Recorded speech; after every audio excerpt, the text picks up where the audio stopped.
네, 여기 묵상 간증 슬로보아스의 딸들처럼입니다. 저의 친정 어머니는 딸만 셋 낳았다는 열등감을 감추고자 딸들을 누구보다 잘 키우려 모든 열정을 자녀 교육에 쏟아 부으셨습니다. 또한 교회에 다니셨지만 기복신앙으로 새벽 기도와 철야 예배 등 각종 예배를 빠짐없이 드리셨습니다. 이런 어머니의 열심에도 불구하고 저희 세 자매 중 어느 한 명도 어머니의 기대에 온전히 부응하지 못했습니다. 큰딸인 저는 사랑을 찾아 이혼 후 재혼을 했습니다. 그런데 남편이 첫 아이를 임신한 저를 두고 외도했다는 사실을 알게 되자 저는 살 수도 죽을 수도 없는 상태가 되었습니다. 그때 큐티하는 공동체로 인도되어 말씀으로 양육을 받았습니다. 그러면서 자기중심적인 저의 모습을 깨닫고 나 때문에 식구들이 많이 힘들었겠다 인정되었습니다. 그리고 예수님을 알아가며 가족에게 진심으로 사과할 수 있었습니다. 이렇게 말씀으로 살아난 저를 보고 저희 동생들도 교회에 몇 번 방문했습니다.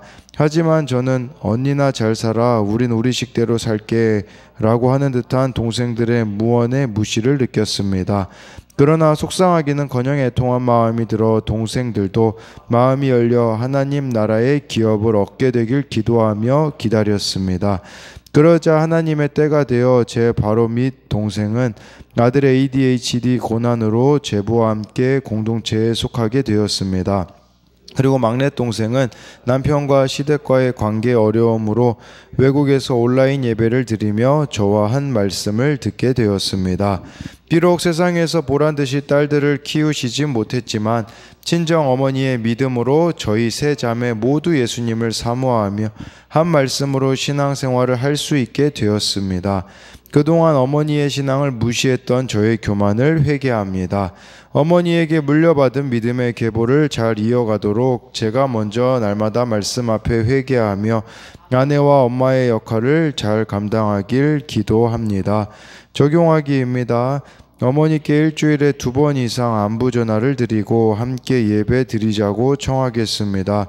남편과 자녀의 큐티 생활을 지혜롭게 살피고 매일 아침 그날의 말씀으로 짧게 기도하며 깨우겠습니다. 네, 여기 이렇게 나와 있듯이 정말 이 믿음의 기업을 무르는 거, 이어가는 것은 다른 것이 아니라 이렇게 예수님 믿고 같은 한 말씀으로 이렇게 나누며 가는 것, 이게 바로 영적 그 기업이 물러지는 것이 아니겠습니까? 그래서 우리가 좀 하나님 나라의 이 기업을 또 다음 세대들에게 전수해 줘야 될 그런 필요가 있다라고 할 수 있습니다. 오늘 말씀 제목은 지켜야 할 말씀의 울타리라는 이 부분인데요. 정말 힘들지만 말씀의 울타리를, 말씀의 경계를 잘 지켜야 우리에게 가나안 땅이 주어집니다. 가나안 땅은 저와 여러분들에게 하나님께서 약속하신 것들이 바로 이루어진다라는 것인데요. 오늘은 민수기 마지막 장 내용입니다. 그래서 1절부터 4절을 보면요. 먼저 1, 2절에 요셉 자손의 종족 중 므낫세의 손자 마길의 아들 길르앗 자손 종족들의 수령들이 나와 모세와 이스라엘 자손의 수령된 지휘관들 앞에 말하여 이르되 여호와께서 우리 주에게 명령하사 이스라엘 자손에게 제비 뽑아 그 기업의 땅을 주게 하셨고 여호와께서 또 우리 주에게 명령하사 우리 형제 슬로보아스의 기업을 그의 딸들에게 주게 하셨은즉 이라고 이렇게 말씀해 주고 있어요. 공동체에 물으러 온 겁니다. 이제 이들이 물으러 왔는데 여기 므낫세의 손자라고 하는데 손자보다는요 이제 후손으로 번역하는 게 맞습니다. 왜냐하면 므낫세는 창세기에 나오잖아요. 여기서 마길은 출애굽 세대이기 때문에 이 둘 사이의 간격이 거의 한 400년이 되기 때문에 손자 히브리어로는요 손자 또 후손, 근데 이 후손이라는 의미가 여기선 더 나을 것 같다라는 그런 생각을 해보고요. 그리고 여기 보니까 좀 더 이제 구체적으로 이제 말씀 적용을 어떻게 해야 될지 이렇게 공동체에 묻는데 2절에 모세를 존중하는 태도를 보여줍니다. 모세를 우리 주에게 명령하사, 이 단어가 2번 나와요. 그러니까 정말 이 공동체의 그 리더를 존중하는 그런 모습을 보여주는 것이라고 할 수가 있어요. 그러면서 슬로브앗의 그 딸들, 이 기업에 대한 거는요, 민수기 27장에 나왔던 내용이거든요. 이것에 대해서 좀 더 세부적으로 어떻게 적용돼야 될지를 물으러 왔다라고 이렇게 할 수가 있어요. 그 내용이 뭐냐면 3, 4절에 보면 그들이 만일 이스라엘 자손의 다른 지파들의 남자들의 아내가 되면 그들의 기업은 우리 조상의 기업에서 떨어져 나가고 그들이 속할 그 지파의 기업에 첨가되리니 그러면 우리가 제비 뽑은 기업에서 떨어져 나갈 것이요 이스라엘 자손의 희년을 당하여 그 기업이 그가 속한 지파에 첨가될 것이라.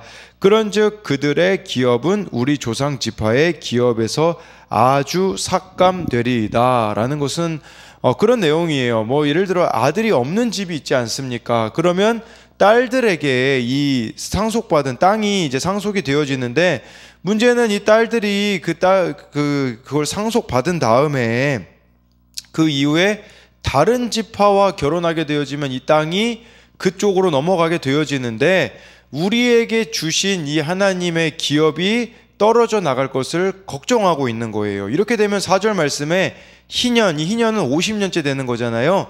희년이 되어도 다시 땅을 돌려받을 수가 없기 때문에 지금 이 하나님의 기업을 이 지파가 얼마나 소중하게 여기고 있는가를 보여주고 있는 것이에요. 땅에 막 욕심이 있어가지고 우리 땅이 줄어든데 이런 개념이 아니라 하나님이 주신 기업을 소중히 여기는 모습을 보여주고 있다라고 할 수가 있는 것이에요. 저와 여러분들에게도 하나님께서 주신 이런 기업과 같은 것들이 있지 않겠습니까? 그 기업이 뭐겠습니까? 다른 것보다도 참 신앙의 유산이라고 할 수 있지 않겠습니까? 이것들을 정말 내가 잘 물려받고 잘 전수해 주려고 하고 있는가? 이제 이런 부분들도 우리가 생각해 볼 수가 있는 것이겠죠. 왔던 이 사람들은 므낫세 지파에 속한 자들로서 슬로브앗의 딸들과 가장 가까운 기업 물으는 자들, 고엘이었다라는 것입니다. 생명과 재산을 보존해주는 기업 물을 자였다라는 것인데, 오늘날에는 예수님이 바로 우리의 고엘, 기업 물을 자가 되어 주신다라는 것입니다. 예수님은 내가 기업 물을 수 없는 자격 미달임에도 불구하고 그분의 언약으로 기업을 얻도록 도와주신다라는 것을 볼 수가 있는 것이겠죠. 그러니까 하나님이 각 지파 자손들에게 주신 땅의 경계가 모호해지게 되는 것을 방지하러 왔다라고 이렇게 이들을 보면서 할 수 있는 것이에요. 어떤 기득권을 유지하려는 마음이 아니라 하나님이 주신 땅을 소중하게 여기고 그것을 보존하려는 아름다운 마음이 여기에 담겨져 있다라는 것이겠죠. 그래서 이것에 대한 적용 질문으로는요, 예수 그리스도만이 나의 고엘이 되심을 믿습니까? 우리 가족이 천국 기업을 얻도록 지금 내가 행해야 할 고엘의 역할은 무엇입니까? 정말 이 기업 물을 자의 이 역할이, 이게 사실 우리가 말하는 십자가 지는 적용이자 손과 발이 가는 적용이 아니겠습니까? 우리 가족이 천국 기업을 얻도록 나는 무엇을 할 수 있느냐라는 것이죠. 또 한 가지는요, 하나님이 내게 기업으로 주신 것들을 소중히 여기고 있습니까? 기업으로 주신 것들은 여러 가지가 있겠죠. 자녀들도 되어줄 수도 있겠고요. 그것들을 소중히 여기고 있냐라는 겁니다. 물으러 왔을 때 5절에 이제 모세가 대답을 합니다.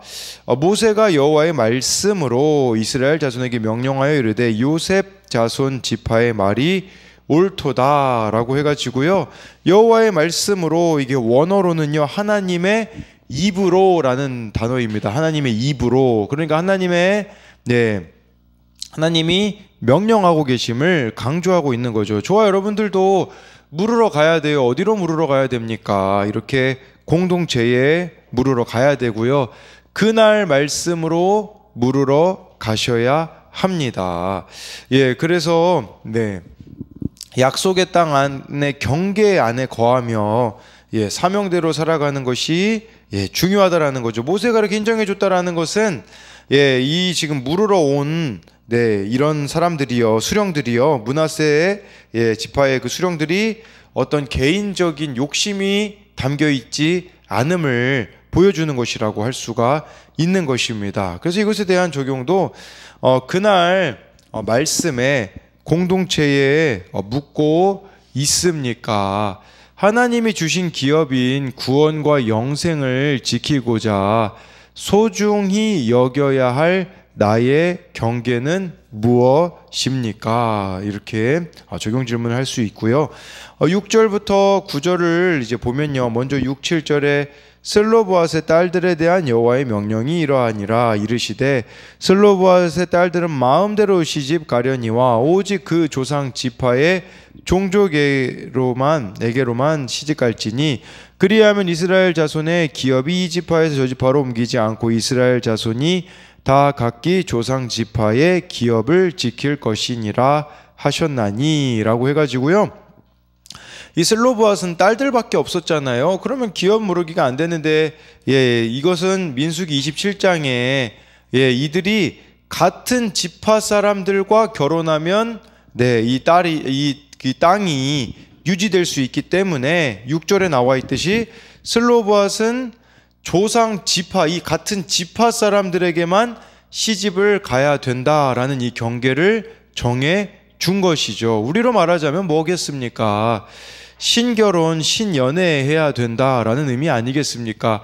믿는 사람과 결혼하고 믿는 사람과 연애해야 된다라는 이런 분명한 경계가 주어져야 한다라고 이렇게 말씀해 주고 있어요. 그래야 하나님의 이 기업을 우리가 잘 물을 수 있다라는 것이라고 할 수가 있는 것이겠죠.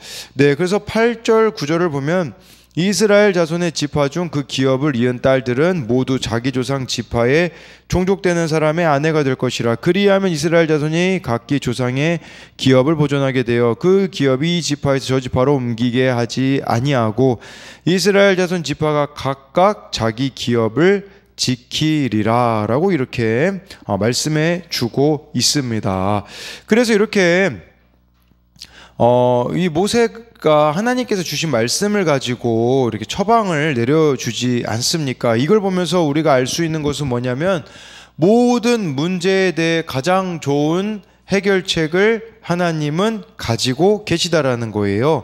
하나님의 말씀에는 세상의 모든 문제를 풀 수 있는 원리들이 담겨져 있습니다. 우리가 하나님의 말씀 안에서 이 해결의 열쇠를 찾아야 하고 하나님께 기도하면서 이렇게 문제를 풀어 나가야 됨을 보여주고 있는 것이겠죠.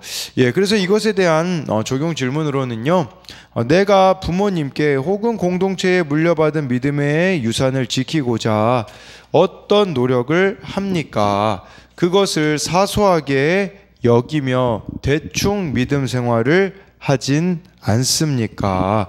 10절부터 12절을 보면요. 슬로브앗의 딸들이 여호와께서 모세에게 명령하신 대로 행하니라. 슬로브앗의 딸 말라와 디르사와 호글라와 밀가와 노아와 다 그들의 숙부의 아들들의 아내가 되니라. 그들이 요셉의 아들 므낫세 자손의 종족 사람의 아내가 되었으므로 그들의 종족 지파에 그들의 기업이 남아 있더라 라고 이렇게 말씀해 주고 있어요. 슬로브앗의 딸들이요, 자기 마음대로 결혼한다면 다른 지파 사람들하고 결혼하고 싶지 않았겠습니까? 그렇지만 그렇게 하지 않았다라는 거예요. 하나님의 약속을, 하나님의 기업을 그 무엇보다 중요하게 여겼다라는 것이죠. 그러니 11절에 이 딸들의 이름까지도 성경은 또 기록하고 있습니다. 왜 다시 기록하고 있을까요? 바로 그들의 순종이 너무나도 소중한 것이기 때문이라는 거죠. 그래서 그들이 숙부의 아들들의 아내가 되었다라고 함으로써 사촌 간에 결혼했다라는 뜻이에요. 왜냐하면 레위기 18장은요 삼촌의 이 관계까지 결혼을 금하거든요. 그러니까 삼촌 그 관계를 넘어서 이제 사촌 안에 있는 그 관계 속에서 이렇게 결혼을 함으로써 이 규례가 하나님이 허락하신 기업을 지키는 길이고 그것이 실제로 이루어졌음을 보여주고 있는 것입니다. 하나님의 말씀대로 믿고 살고 누리는 것이 능력이라는 것을 아셔야 합니다. 그녀들은 자기 뜻대로 결혼할 수 있었지만 더 중요한 가치를 지키고자 하나님 명령에 순종했다라는 거예요. 우리도 각자의 자유의지로 신결혼, 불신결혼을 선택할 수 있지만 하나님의 명령에 순종한 자만이 약속된 기업이 남아있는 축복을 얻게 될 것이라는 사실입니다. 그래서 이것에 대한 적용으로는요, 나는 말씀을 따라 신교제, 신결혼 같은 믿음의 선택을 하고 있습니까? 신결혼이라는 것이 하나님이 있는 그런 교제와 하나님 또 믿는 사람들과 하는 그런 교제와 결혼을 말하는 것이겠죠. 오직 순종을 통해서만 약속된 남은 기업을 얻을 수 있음을 믿습니까? 이렇게 하나님의 말씀 순종할 때에 우리에게 이 기업과 같은 하나님의 약속이 주어진다라는 것을 잊어서는 안 된다라는 것이죠.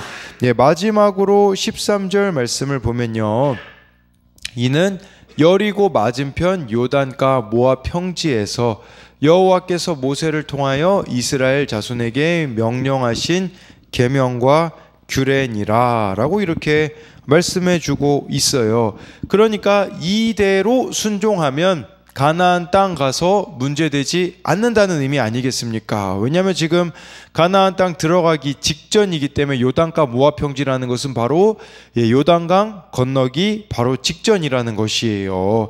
정말 말씀대로 이렇게 순종하면 가나안 땅 정복은 어려운 게 아니라는 것을 말씀해 주고 있기에 13절에 명령하신 계명과 규례대로 우리가 살아간다면 우리 인생에 어떤 문제가 있다고 할지라도 그 문제를 넘어설 수 있다라는 것을 말씀해 주고 있으며, 수많은 적들과 세속 문화와 우상으로 가득한 가나안 땅이 기다리고 있어요. 여기서 승리할 수 있는 비결은 하나님의 계명과 규례라는 거죠. 저는 이게 좀 오늘하고 똑같다는 생각이 들더라고요. 오늘이 수능 시험이 아니겠습니까? 바로 세속 문화와 우상으로 가득한 가나안 땅이 기다리고 있어요. 이들이 수능 끝나면요, 세상이 기다리고 있지 않습니까? 우리가 진짜 기도해야 되는 것은 오늘 이 수능을 위해서도 물론 자살하지 말도록 기도해야겠죠. 근데 더 중요한 것은 수능 이후에 우리는 더 기도해야 됩니다. 이 수능 이후에 이들에게 주어진 이 자유가 세상으로 가는 것이 아니라 13절 말씀처럼 계명과 규례를 따르는 삶, 하나님 말씀을 따르는 삶이 되어질 수 있도록 저와 여러분들이 더 여기에 매달려야 되는 것이 아니겠습니까? 그렇기에 정말 하나님께서 약속하신 것들을 생명과 같이 여기는 자들이 됨으로써요, 순종한 자로 이렇게 기록에 남았던 슬로보아스의 딸들처럼 저와 여러분들이 하나님 말씀에 순종한 자로서 하나님 앞에 영원히 남는 그런 인생이 되기를 소망합니다.